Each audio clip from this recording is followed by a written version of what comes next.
역사성이 있는 것이 아니라 이념성, 정파성이 있는 것을 광장에 입히겠다고 합니다.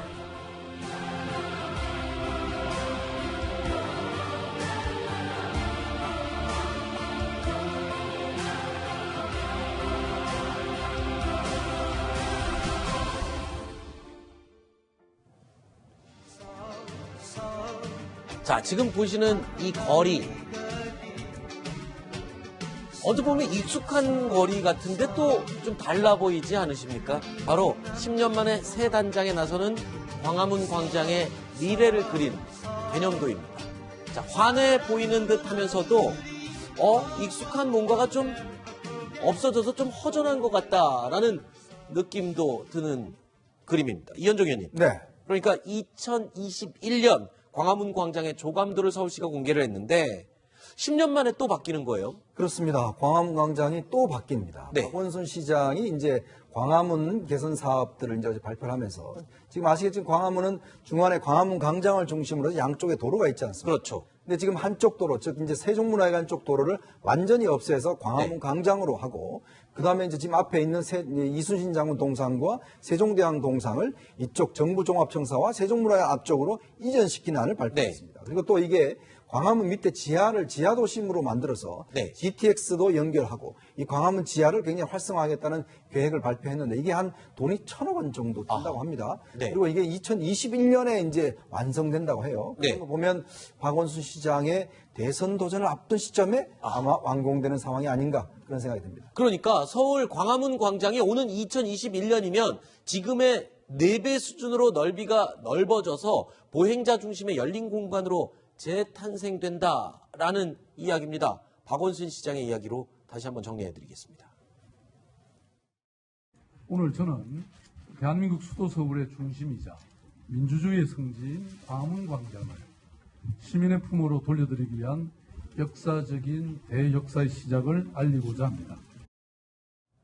그런데 일각에선 광화문 광장 새 단장을 둘러싸고요. 벌써부터 찬반 의견이 뜨겁습니다. 조수인 부장. 네.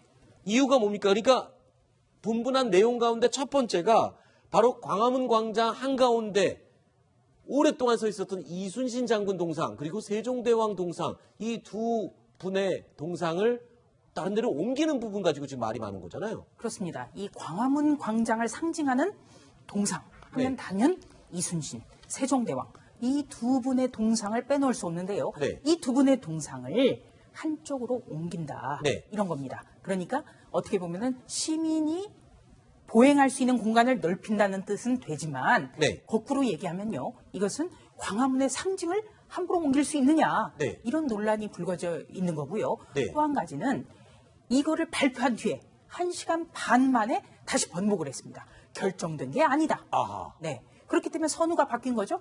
최종안을 마련해놓고 발표를 해야 되는데 네. 발표부터 해놓고 논란이 되니까 다시 논의해서 최종안은 다시 발표하겠다. 아하. 네, 이렇게 된 겁니다. 글쎄요. 이 광화문 광장 하면 이순신 장군 이 당당한 모습이 가장 먼저 떠오르게 될 텐데요.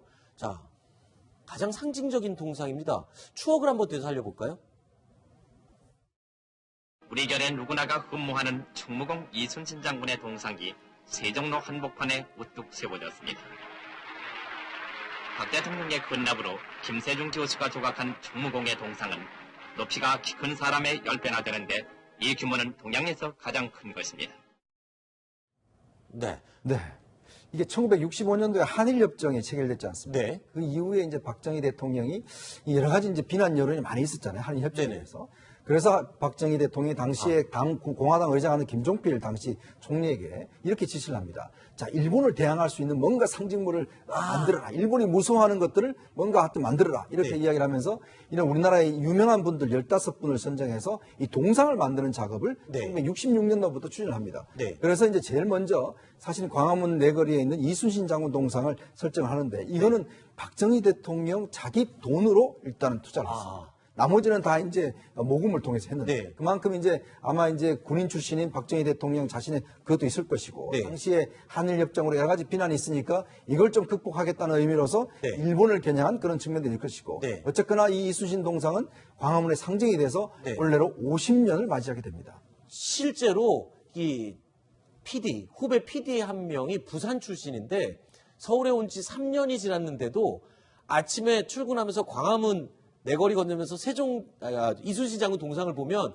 본인이 서울에 온 느낌을 새삼새삼 느낀다고 하면서 굉장히 그래서 일부러 버스만 타고 다니고 세종문화회관에서 건너온다고 그러더라고요. 그러면서 내가 진짜 서울에 있구나.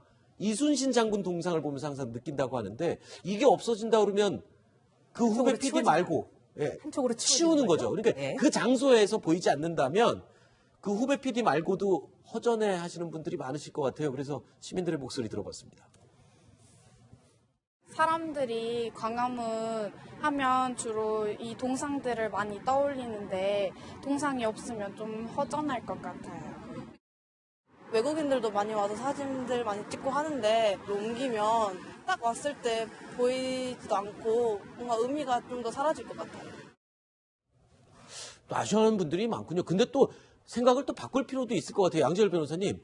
그게 없어지는 게 아니라 한쪽으로 옮겨지는 거니까 굳이 너무 서운하게 생각할 필요도 없지 않을까. 어차피 시민들의 공간으로 더 넓어지는 좋은 점도 또 있잖아요. 여러 의견을 좀 들어봐야 되겠죠. 네. 이제 특히 이제 이순신 동상 같은 경우는 만들어진 지도 굉장히 오래됐고 네. 그리고 이제 이게 계획을 했던 분의 입장에서 본다면 광장 시작 부분에 있기 때문에 광장 내부에 그렇게 큰 영향을 끼치지 않는데 세종대왕은 2009년에 아마 세워졌던가요? 그리고 광장 중간에 그럼 갑작스럽게 있는 그렇죠. 게 있어서 광장에 무슨 동상들이 계속 이어지는 것처럼 보이기도 한다. 그렇기 때문에 이 부분은 아마 좀 의견을 모아볼 필요가 있지 않겠느냐라고 하고 있는 거죠. 보는 사람들마다 느낌이 다 다른가 봐요. 저도 그렇게 생각하는 사람들도 있고. 그런데 이 광장이라는 건요. 네. 한 국가의 얼굴입니다. 네. 특히 이 역사가 오래 있는 그런 네. 나라에서는 광장은 정말 그야말로 오랫동안 깊이 있게 계속 변치 않고 이어져 가는 게 굉장히 중요하거든요. 아하.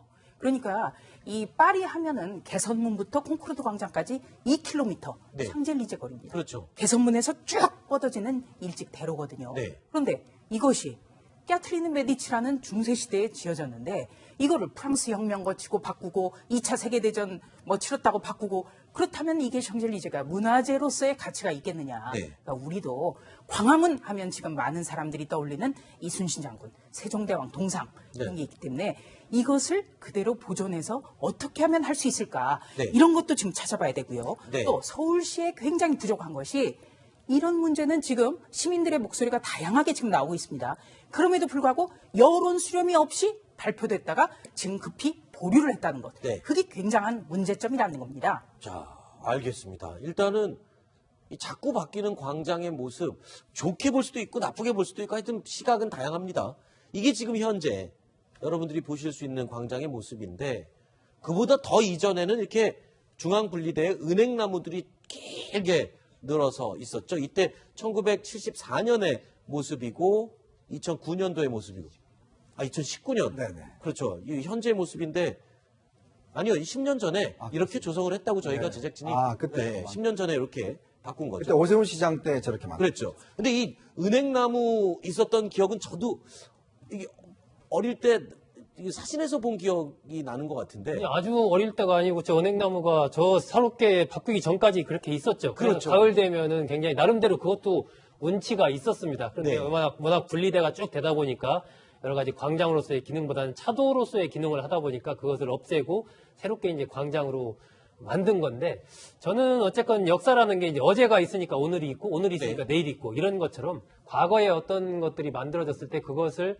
완전히 없애고 거기다 새로운 걸 하는 이런 것보다는 우리가 사실 굉장히 빠르게 산업화 해오면서 그렇죠, 서울도 옛날 건물 거의 없지 않습니까? 그냥 네. 전부 다 무너뜨리고 새로 그냥 큰 빌딩 짓고 이러는데 이제는 좀 더 과거의 것을 보존해 가면서 거기다 새로운 것들을 이렇게 가미해가는 이런 식의 어떤 공존하는 발전 이런 걸 좀 모색할 때가 되지 않나. 갑자기 목포 문화의 거리가 자꾸 떠오르네요. 이 보존하고 뭐 네. 얘기를 하니까요. 이순신 장군께서 이제 우리나라 근대화와 네. 또 산업화, 그다음 민주화 이걸 사실은 지켜보셨죠. 다 지켜보셨잖아요. 거기 또 서서, 월드컵 예. 열골 보셨고 또 네. 촛불 시위도 보셨잖아요. 네. 근데 앞으로 그걸 볼 수 없다고 하니까 이순신 장군께서 굉장히 섭섭해하지 않을까. 정부 청사 옆에 서서 보시겠죠. 그러니까 그때로 되면 이제 다 볼 수는 없으니까.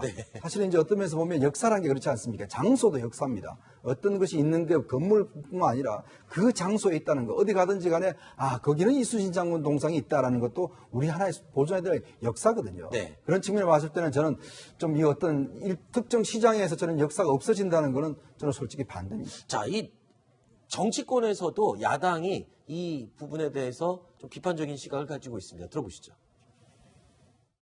광화문 광장의 그 은행나무 길을 없애는 과정도 여러 번 공론화를 거쳐서 만들어냈습니다. 그렇게 해서 공론화 과정을 거쳐서 충무공상의 세종대왕상을 건립하게 된 것입니다.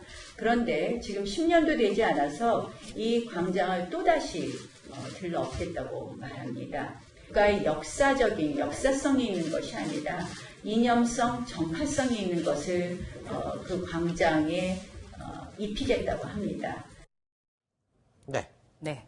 우선요, 2009년 이전에 이 거리를 걸을 때 보면 16개 차로가 있었습니다. 그렇죠. 네. 이것이 2009년 오세훈 서울시장 때 10개 차로로 줄었는데 이때 든 돈이 700억 원이었습니다. 네. 지금 박원순 서울시장이 이 10개 차로를 다시 6개 차로로 줄이고 여러 가지 조형물 바꾼다고 하면서 1,040억 원이 든다. 이렇게 나왔습니다. 우리 세금입니다. 네. 이런 세금을 쓸 때는 국민의 여론 수렴, 서울 시민의 수렴, 의견 수렴, 이것이 민주화죠. 그리고 또 한 가지는 광화문 광장의 촛불 이미지를 형상화한다. 네. 이거 굉장히 국민적인 통합이라든지 네. 또 이런 걸 저해할까봐 그것도 걱정입니다. 바닥에 이제 촛불 이미지를 형상화하는 그런 부분도 포함됐는데 이 부분도 또 논란의 그렇습니다. 여지가 있는 부분이고요. 역사라는 거는 평가할 시간이 있어야 되는데 네. 촛불 정신으로 태어난 이 정권에서 네. 촛불을 새긴다. 이것이 나중에 혹시라도 짐이 되지 않을까 이런 생각도 해봐야 된다는 거죠. 그 역사적으로 그것도 또 하나의 사실인데 또 새기는 게 뭐 논란이 될 수 있을까요? 뭐 그런 생각도 듭니다. 생각은 또 다르니까요.